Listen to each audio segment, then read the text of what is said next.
Bom dia, boa tarde, boa noite para você que está vendo gravado. Boa noite para vocês aqui comigo. Vamos lá, turma nova, sempre um prazer. A gente vai falar sobre símbolo hoje porque é uma aula muito importante, é uma coisa muito importante para quem quer estudar magia, entender o símbolo e por que que a gente usa tanto símbolo. Então, vamos lá. Vocês já repararam que o símbolo toca vocês de uma maneira assim, mesmo que você não entenda muito bem o que está acontecendo? Você vê alguma imagem, ele gera algum sentimento? Vou fazer um exemplo bem fácil para vocês entenderem. O símbolo de um time de futebol, sei lá, Palmeiras, Corinthians, Flamengo, eles vão causar, quando você olhar o emblema, eles vão causar alguma coisa em você ali. Talvez você saiba o que causa, porque você tenha maior contato, que são símbolos modernos, né? Mas, de repente, uma pessoa que ela é palmeirense, ela vai olhar para o símbolo do Palmeiras e vai sentir alegria, felicidade, amor. Uma pessoa que é flamenguista, corintiana, vai sentir raiva, vai sentir uma graça, piada, vai trazer ressentimento, pode trazer um monte de coisas. Um misto de tudo isso. Entende? Então, o símbolo ele vai interagir de uma maneira emocional com a gente. Lá no primórdio da humanidade, os primeiros hominídeos, o que que eles faziam? Faziam pinturas rupestres. Eles não tinham fala, mas eles tinham o quê? Uma comunicação simbólica. Depois, quando a humanidade foi evoluindo e se teve o surgimento da fala, e primeiro veio a fala, depois o pensamento, porque não tinha como eu pensar se eu não tinha uma capacidade de simbólica, um alfabeto. É um símbolo. E eu misturo vários símbolos para dar uma ideia, né? Então, quando veio a fala, a gente continuou utilizando símbolos porque depois veio a escrita. Então, os símbolos estão na nossa sociedade humana desde sempre, né? Fazem parte da nossa história, desde quando a gente não falava.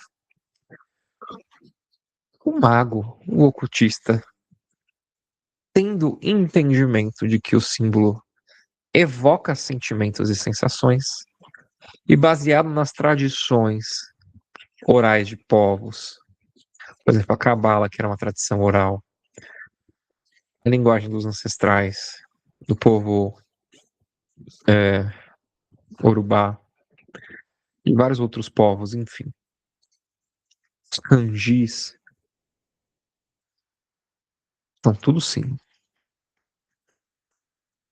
Foi pegando e foi fazendo, e cada sistema ocultista, cada sistema hermético foi criando. E aí a gente tem um bem comum no Ocidente, que é a Cabala. Que no seu diagrama máximo tem a árvore da vida. E a árvore da vida nada mais é do que um símbolo de Deus, do homem, do universo. Ali tem representado grandes segredos, grandes energias, grandes consciências, grandes estados de ser, poderosíssimos, que podem interagir com você de maneiras que vocês não fazem ideia. E que vocês podem vivenciar a partir de um entendimento maior. Quando uma pessoa ela não é iniciada e ela vê a árvore da vida, ela sabe que gera aquilo alguma coisa nela, mas ela não vai entender muito bem. Porque se estuda por partes, depois se estuda pelo todo, depois volta a estudar por partes, depois volta porque nunca acaba. Porque o Jung mesmo dizia que para ser um símbolo ele precisa ser infinito. Ele não pode ter um entendimento completo, senão ele é uma cifra, tá? Já John Fortune, ela olhou ali para a árvore da vida e ela falou assim, ó, a árvore da vida é um estado de consciência e a Sephiroth, elas são o quê? São pontos de acesso para que um mago olhe e ressoe com aquela energia. Então, o primeiro dever do mago é conseguir olhar para um símbolo e entrar naquela energia, ressoar com aquela energia e com aquela energia fazer alguma alteração que ele queira, de acordo com a sua vontade. Perfeito? Austin Osman Spare, ele foi tão profundo que ele falou, tá, beleza, aquele árvore da vida ressoa comigo. Mas e o meu pessoal? E o meu simbolismo interior? E ele foi e criou um alfabeto dele com vários símbolos que para ele faziam sentido e provavelmente funcionaram muito melhor para ele do que ficar estudando cabala, entende? E eu não estou desencorajando ninguém a estudar cabala, estudar é importante, é muito legal. E a maneira que você entra em contato com as energias que estão bem definidas ali, estruturadas, é bem legal. Talvez se você criar um sistema hoje você não tenha tanta estrutura, mas você já consegue fazer alguns símbolos. Por exemplo, o que é prosperidade para você? É uma plenitude? É dinheiro? É circunstâncias? O que é? Você consegue desenhar? Você consegue colocar num papel um símbolo seu de prosperidade? Aquilo ali representa prosperidade. Mas você tem conhecimento da sua psique para falar que aquilo ali representa a mesma prosperidade para você ou é só o que você acha que é? Entende? Por isso que a gente utiliza primeiro de um símbolo comum de uma egrégora já posta e depois a gente parte para um desenvolvimento nosso pessoal. Porque só a partir do autoconhecimento eu consigo construir algo que vai falar inteiramente comigo. Se eu não me conheço, e eu não estou falando aqui que vocês não se conhecem, mas pelo fato que as nossas conversas me levaram a crer que nós, né, estamos numa fase inicial de estudos de magia, provavelmente vocês não se conhecem tão bem quanto vocês acreditam que se conhecem. Isso vai levar tempo, vai levar meditação, prática e meditação e disciplina.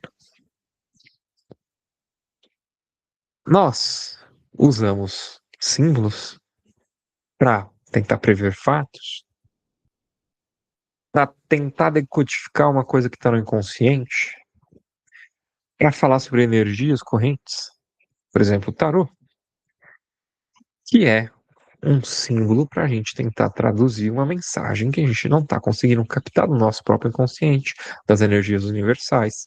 Então eu chego, abro um tarô e tento falar comigo. Às vezes eu sou uma pessoa muito insegura, eu vou falar, tarô, me traz. Será que eu sou capaz de realizar tal tarefa? Aí o tarô me dá um símbolo, carta do mago. E a carta do mago, ela vai conversar com as pessoas de maneiras diferentes. Porque o que que é um mago para você? O que que é um mago para mim? O que é um mago para o próprio símbolo do mago? Um mago, para mim, é alguém que consegue resolver qualquer problema. Alguém que, através de conhecimento e domínio, conseguem trazer à luz as soluções necessárias. Mais do que isso, o mago é aquele que está em sintonia com as leis universais e, portanto, recebe uma solução não através de si, mas através dessa conexão com a inteligência superior, porque ele é regido ali pela letra Beit que está aqui. Ele também tem Mercúrio, ou seja, pode dar uma natureza trickster para ele. O mago, apesar de saber a resposta, ele pode te dar uma resposta errada para que você pense. Talvez ele veja que se você receber a resposta certa, não vai ser muito bom para você, ou simplesmente ele quer te enganar porque ele é trickster.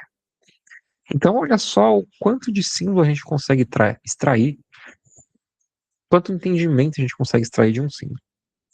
Um simples símbolo.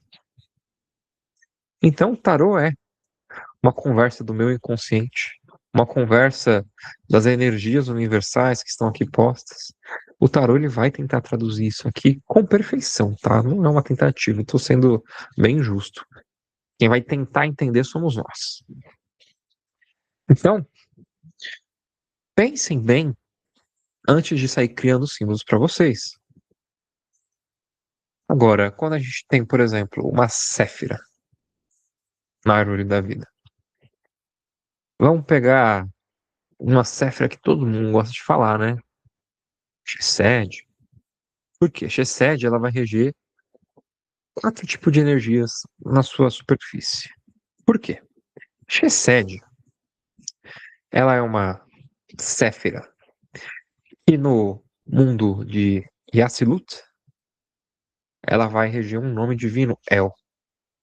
O nome divino El faz com que a gente sintonize essa energia mais elevada, mais sutil. E muitas pessoas, ao mantrarem o nome El, vão conseguir acessar e vão alterar sua psique e vão conseguir acessar aquela energia que eles estão querendo. Mas algumas pessoas não vão conseguir com El porque é sutil. Aí eles vão tentar o nome do arcanjo de Zadkiel. Ah, mas o arcanjo também não conseguiu lá embriar. Beleza. Vamos tentar então com os coros dos anjos, né? Falar um dos 72 nomes lá, os que estão selecionados para Séfira e Yetzirah. E não consigo. Então agora você vai ter que fazer um trabalho no macrocosmo aqui nosso, em Acian. E aí a gente vai falar de Júpiter.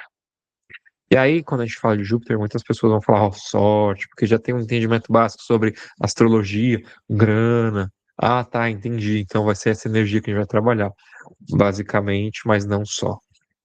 A gente está falando disso, a gente excede de Briar, desculpa, de Acian. Ou seja, a primeira camada, que foi a que você conseguiu acessar e talvez nem tenha conseguido. Você entende? Como é que eu vou conseguir acessar? Através de prática, meditação. Porque primeiro eu tenho que aprender a alterar minha consciência. Quando eu altero minha consciência, aí eu trago o símbolo e jogo o símbolo na minha psique com a consciência alterada, expandida, a famosa gnose. E aquilo vai fazer uma interação. E nos primeiros rituais, nos primeiros momentos, vai encontrar uma barreira. Entende? Ah, então você está dizendo que eu preciso estudar bastante para depois conseguir sim. Precisa. Precisa de disciplina, precisa de estudo, precisa de entendimento. Não vai ser qualquer pessoa que vai conseguir acessar.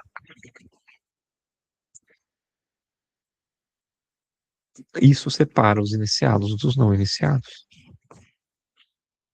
Precisa ter perseverança. E quando ele tiver perseverança, ele vai conseguir romper o símbolo. Ele vai ter um sopro de entendimento, ele vai conseguir acessar aquela energia, ele vai conseguir alterar a sua psique. Não a energia em si, né? Alterar a sua vida através daquela energia que vem. Aí a magia acontece. E aí um ritual foi feito. Com sucesso. Tá certo? Eu não quero esbarrar demais na magia moderna. Porque quando eu faço um ritual com o arcanjo de Júpiter, ele vai vir e ele vai trazer um potencial enorme. E se eu não tiver uma mente treinada, eu não vou conseguir colocar em nenhum lugar. Mas ele vai trazer energia. Talvez ele realize por mim, se ele ficar com dó, isso não existe para anjo, né? Então, já sabe, você é inteiramente responsável pelo teu ritual. Quando o arcanjo vir trazer aquela energia e você não sabe direcionar, é nada. Então, qual que é a primeira coisa que a gente precisa fazer? É com itens telúricos, itens de terra, começar a trabalhar essa energia de prosperidade. Enquanto eu ainda não tenho capacidade psíquica de acessar outros entendimentos. E como eu vou fazer isso? Eu construo um altar para mim, que eu já sugeri para todos vocês aqui. Construa um altar pessoal de vocês, onde vocês coloquem coisas que vocês gostem, coisas que vocês amem de paixão, símbolos que tragam bons sentimentos para vocês, que falem com a natureza de vocês, o teu altar pessoal. Separado a isso, construa um altar secundário que é seu. Tenha que ter uma imagem sua, o teu nome, mais um ritual, um altar de prosperidade, de dinheiro. Por quê? Para que não falte recursos na caminhada de vocês. Para que vocês possam estudar de maneira tranquila o que vocês querem e conseguir se expressar. Quem aí comprou o meu livro já sabe do que eu estou falando.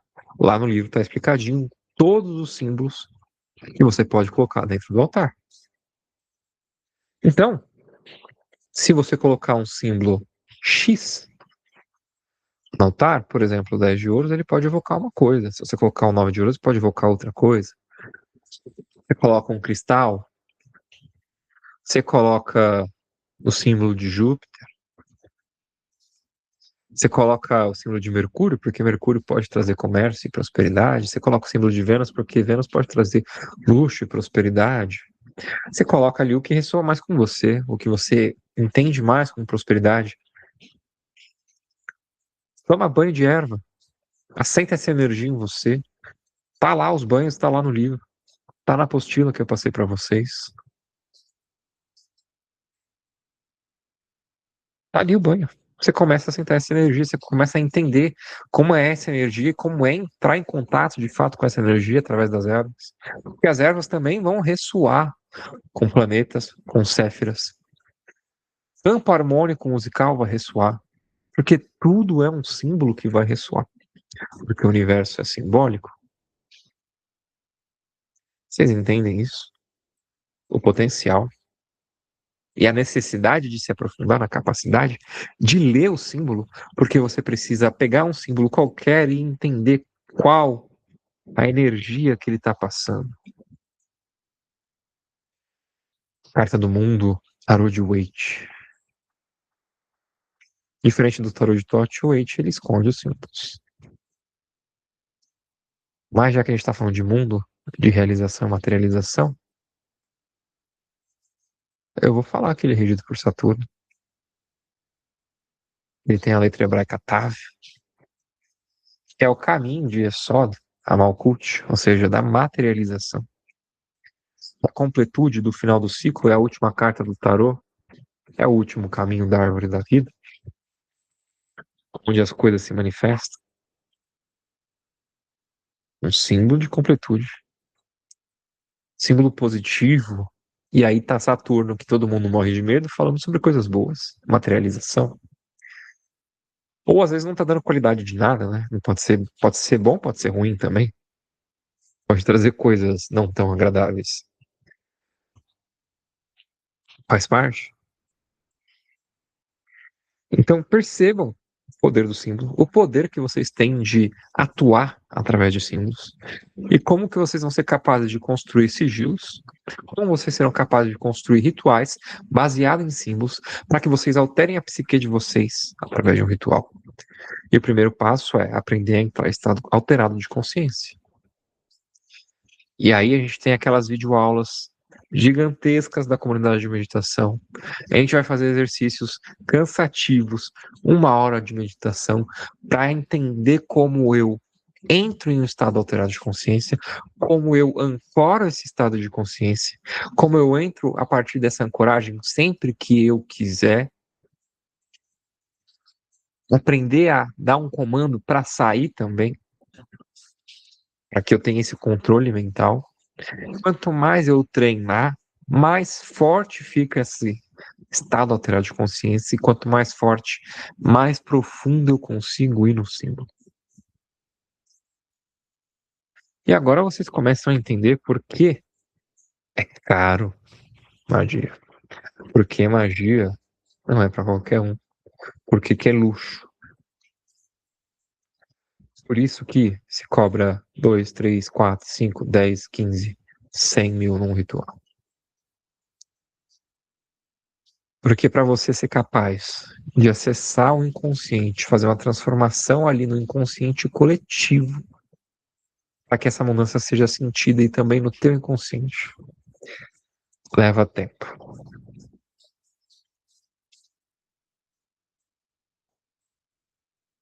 Vocês entenderam? Tem alguma dúvida, tem alguma pergunta? Mandem aí no chat, é a oportunidade.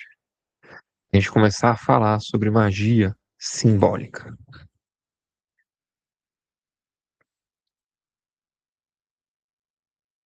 O Austin Osman Spare usa do seu alfabeto pessoal. Tanto que ele entra em gnose e ficava muito tempo pintando. E ali era uma prática de autoconhecimento, de magia. Ele entrava em gnose, fazia pinturas no escuro, e aqueles símbolos eram coisas que ele via, mas também sobre as energias que ele entrava em contato, e só ele talvez saiba. E muitas pessoas acessam ali, fazendo a famosa postura da morte dele, mas sempre que alguém desenha algo, eu não vou conseguir pegar 100% que ele está querendo passar, porque vai colidir com o meu universo pessoal de símbolos, e o meu universo pessoal de símbolos às vezes vai dizer uma coisa totalmente diferente.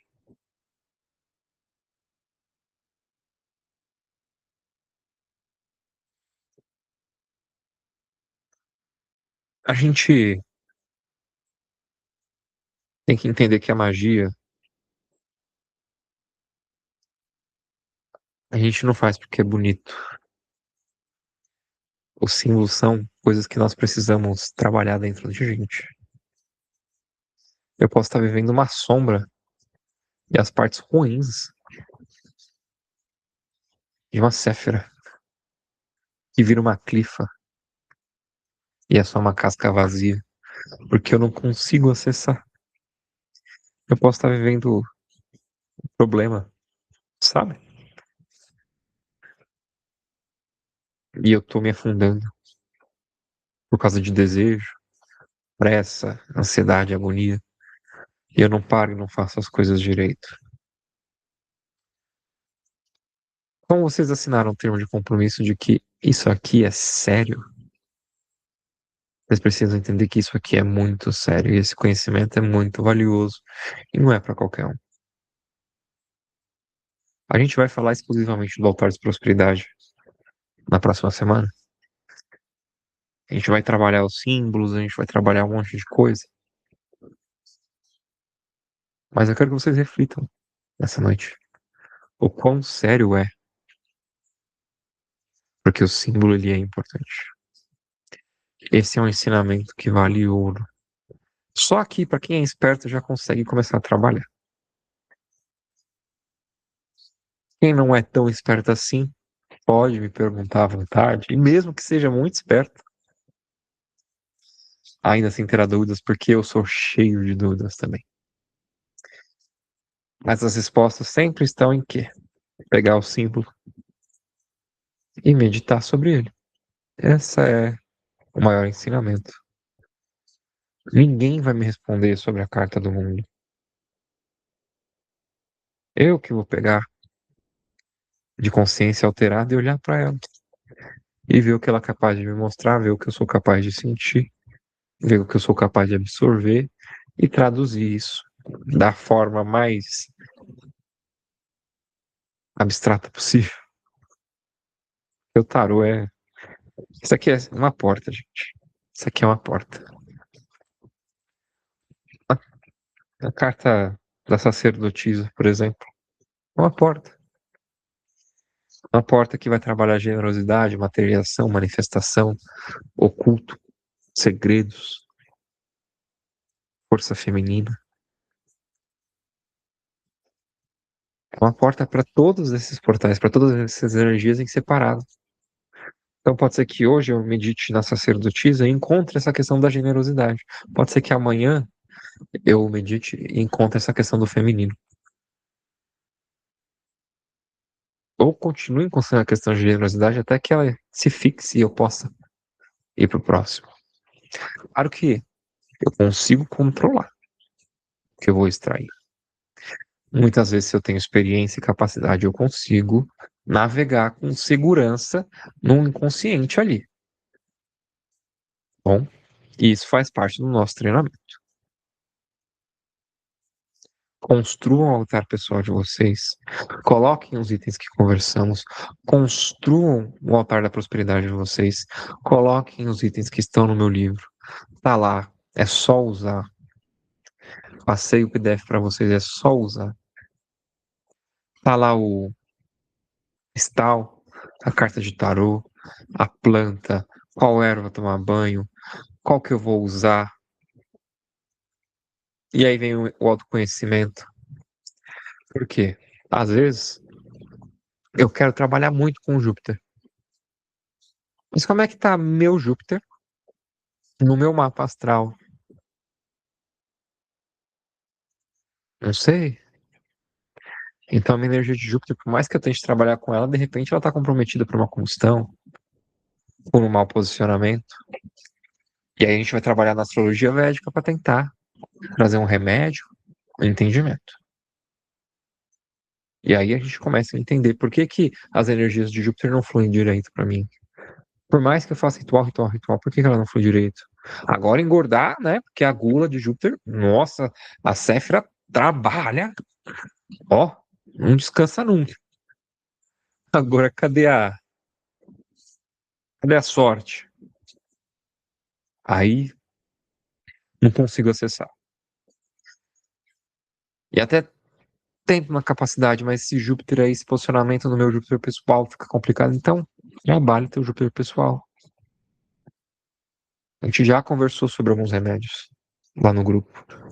A gente vai ter uma aula só sobre retificações astrológicas. O que fazer quando eu tenho um Júpiter zoado, por exemplo, um Vênus zoado. Como trabalhar se eu não tenho nenhuma energia naquela casa e eu gostaria de ter uma energia naquela casa? O que eu posso fazer? Porque não é nenhuma energia, né? Porque tem um signo ali, né? Que eu consigo extrair dos símbolos zodiacais? Bom, aí são perguntas para os próximos capítulos, tá certo? Sempre um prazer, gente. Tenha uma ótima noite. Que o grande mistério abençoe tantos vocês. Qualquer dúvida é só me procurar. E é isso. Boa noite.